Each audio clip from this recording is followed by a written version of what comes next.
샬롬, 사랑하는 성도 여러분, 반갑습니다. 오늘은 사순절 17번째 날입니다. 오늘도 여러분과 함께 말씀 여행을 떠나도록 하겠습니다.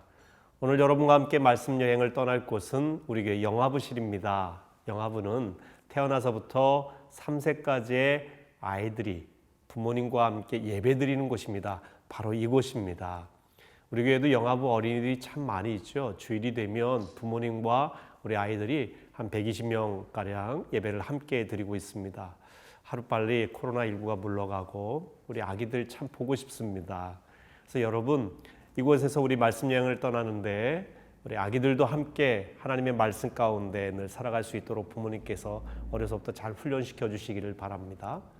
오늘 본문 말씀 보겠습니다. 마태복음 24장 23절에서 28절입니다.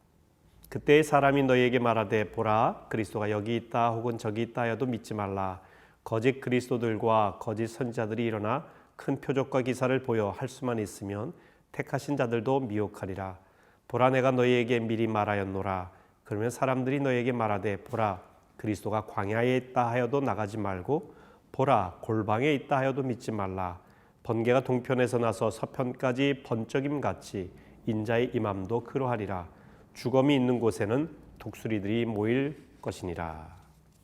최근 코로나19 사태로 신천지의 이 심각성이 드러나고 있습니다. 단순히 이단 종파의 하나로 보았는데 이 신천지가 얼마나 사회적인 큰 해악의 단체였는지 곳곳 드러나고 있습니다. 이단 전문 연구기관으로 유명한 현대 종교에서는요, 우리나라에는요 자칭 하나님이라고 말하는 사람이 20여 명이고요, 재림 예수라고 말하는 이들이 50여 명이나 된다고 합니다. 신천지의 교주 이만희도 자칭 재림 예수라고 하죠. 그러니까 잘못된 사상을 갖고 있는 아주 심각한 이단입니다. 이번 기회에 다 드러나야 될 것입니다. 물론 영혼에 대해서는 사랑해야 되겠죠. 하지만 잘못된 사상에 대해서는 단호해야 됩니다. 잘못된 생각을 가진 사람들에게 2번, 3번 권고해야 될 것입니다. 사랑으로 말이죠. 그들을 주님 앞으로 오는 것을 우리는 누구도 막을 수 없습니다. 주님 앞으로 오도록 해야 됩니다. 저는 그래서 요즘 이렇게 기도합니다. 신천지 확진자들이 몸만 치료받는 것이 아니라 이번 기회에 그들의 영혼도 함께 치료해 주옵소서, 이렇게 기도합니다. 여러분 기도해 주시기를 바랍니다. 예수님 당시에도 많은 이단들이 있었어요. 그리고 잘못된 생각을 가진 사람들이 있었습니다. 예수님께서는 이미 성전 파괴를 예언하시면서 마지막 날에는 속이는 자들이 나타날 것을 말씀하셨습니다. 거짓 그리스도들, 거짓 선지자들이 일어날 것이다. 그러니 속지 말라 당부하신 것이죠. 예수님 당시 유대인은 그리스도에 대해서 다양한 기대를 갖고 있었습니다. 자신들 나름대로의 기준이 있었던 것입니다. 성경이 말씀하고 있는 기준보다는 자기들이 원하는 메시아를 기대하고 있었어요. 대표적인 것이 다윗의 자손이 이스라엘을 회복할 것이라고 하는 믿음이 대표적입니다.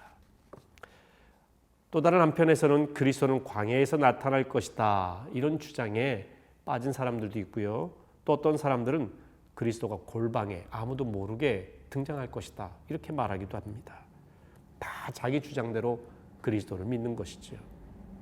26절에 보면 보아라 그리스도가 광야에 계신다 하고 말하더라도 너희는 나가지 말고 그리스도가 골방에 계신다 하더라도 너희는 믿지 말라라고 말씀하셨는데, 이 말씀은 바로 이런 배경 속에서 주신 말씀이라고 할 수가 있겠습니다. 유대인은 구약 성경을 연구하면서 그리스도에 대한 예언을 찾았습니다. 어떤 것은 잘 맞았지만 어떤 것을 놓치기도 하고 어떤 부분은 오해하기도 했습니다. 대표적인 예가 이사야서 53장에 나오는 종의 노래입니다. 그중 한 구절을 보실까요? 5절 말씀입니다. 그가 찔림은 우리의 허물 때문이요 그가 상함은 우리의 죄악 때문이라. 그가 징계를 받음으로 우리는 평화를 누리고 그가 채찍에 맞음으로 우리는 나음을 받았도다. 고난받는 그리스도에 대한 묘사의 내용입니다. 그런데 유대인들은 이 53장에 나타난 고난받는 그리스도에 대해서 수용하지 않았습니다. 그들이 기대한 메시아의 모습이 아니었기 때문에 그렇습니다. 우리가 기대한 메시아는 고난받을 수 없다는 것이죠. 능력이 많아야 되고 정치적인 힘이 있어야 되고 권력이 있어서 나쁜 무리들을 물리치고 새로운 이스라엘을 만드는 그런 메시아를 그들은 기다렸기 때문에 이사야 53장을 그리스도에 대한 예언이라고 받아들이지 않았던 것입니다. 자기 나름대로의 기준이 있었다라는 것입니다. 여러분, 우리가 신앙생활하면서 가장 위험한 것 중에 하나가 자기 나름대로의 기준을 가지고 그리스도를 믿는 것입니다. 성경 말씀 그대로 믿는 것이 아니라 내 방식으로 믿는 것이죠. 하지만 예수 그리스도는 사람들의 기대와 기준을 넘어서는 분입니다. 구약의 예언도 어떤 교리로도 그분에 대한 설명을 다 할 수가 없는 것입니다. 우리의 선입견과 판단을 내려놓고 말씀에서 보여주는 예수님께서 보여주신 그대로의 주님을 우리는 믿어야 되는 것이죠. 예수님은 거짓 선지자와 그리스도에 대해서 경고하시면서 이렇게 말씀하십니다. 큰 표적과 기사를 일으켜 할 수만 있으면 택하신 자들도 미혹할 것이다. 표적과 기사 이적만으로 그분이 그리스도이신지 아닌지 구분할 수 없다는 것입니다. 표적과 기사 이적도 중요합니다. 기독교는 체험적인 종교이기 때문에 그렇습니다. 무시할 수 없습니다. 매우 중요합니다. 하지만 표적과 기사만 믿는 믿음은 위험한 것입니다. 인간의 이성과 상식을 뛰어넘는 신비한 체험 무시할 수 없으나 그것만 강조하는 것이 문제라고 하는 이야기입니다. 예수님은 아무 때나 기적을 행하시지 않았습니다. 하나님의 영광을 위해서 그리고 믿음을 주시기 위해서만 능력을 사용하셨습니다. 예수님께서 예루살렘에 들어가셔서는요, 기적을 행하시지 않았습니다. 예루살렘에서는 기적이 아니라 십자가의 순종이 필요했기 때문에 그렇습니다. 우리가 참된 믿음을 원한다면 겉으로 드러나는 일에 현혹되어서는 안 됩니다. 표적과 기적을 행하는 사람, 신비한 능력이 있는 사람 너무 미혹되지 마시기 바랍니다. 혹 그 사람이 하나님의 영광을 가로채고 있는 것이 아닌지 분별함이 필요합니다. 그리고 하나님의 사람을 제대로 알아볼 수 있는 분별력, 안목을 위해 여러분 기도하시기 바랍니다. 이어서 예수님께서는 인자의 임함, 즉 재림에 대해서 말씀하셨습니다. 27절과 28절은 재림에 대한 가르침입니다.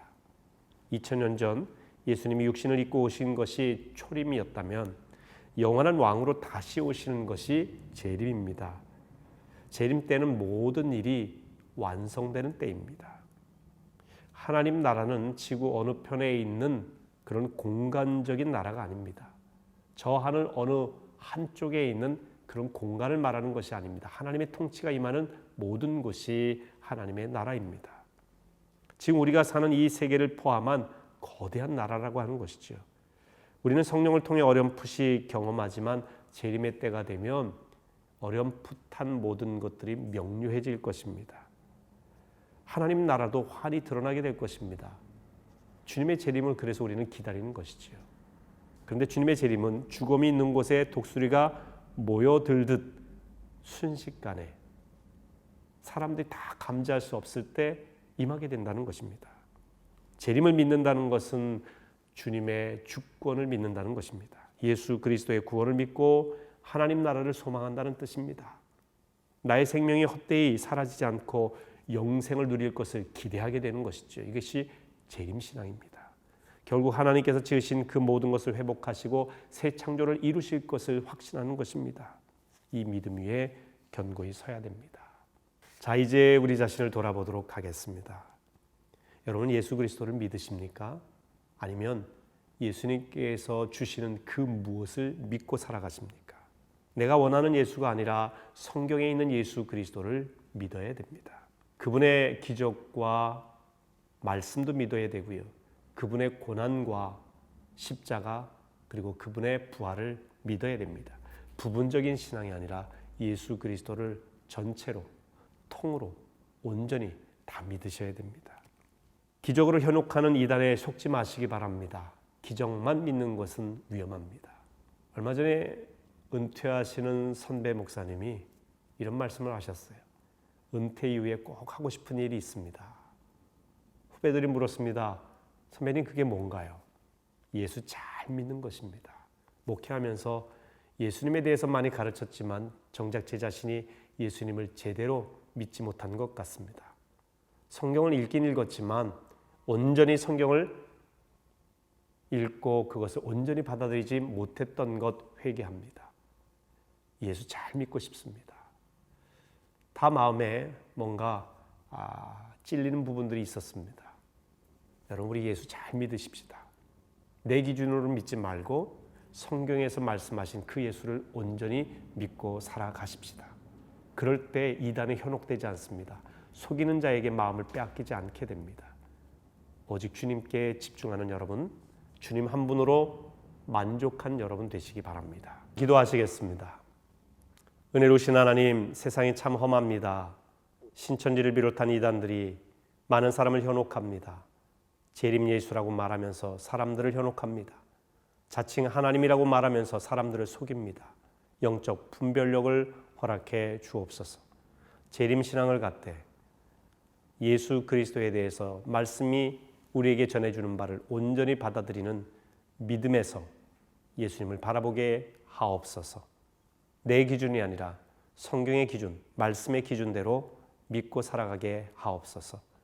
그분이 주시는 그 무엇을 믿고 그 무엇 때문에 우리가 섬기고 사랑하는 것이 아니라 예수님 한 분으로 만족하며 살아가게 하옵소서. 예수님의 이름으로 기도합니다. 아멘.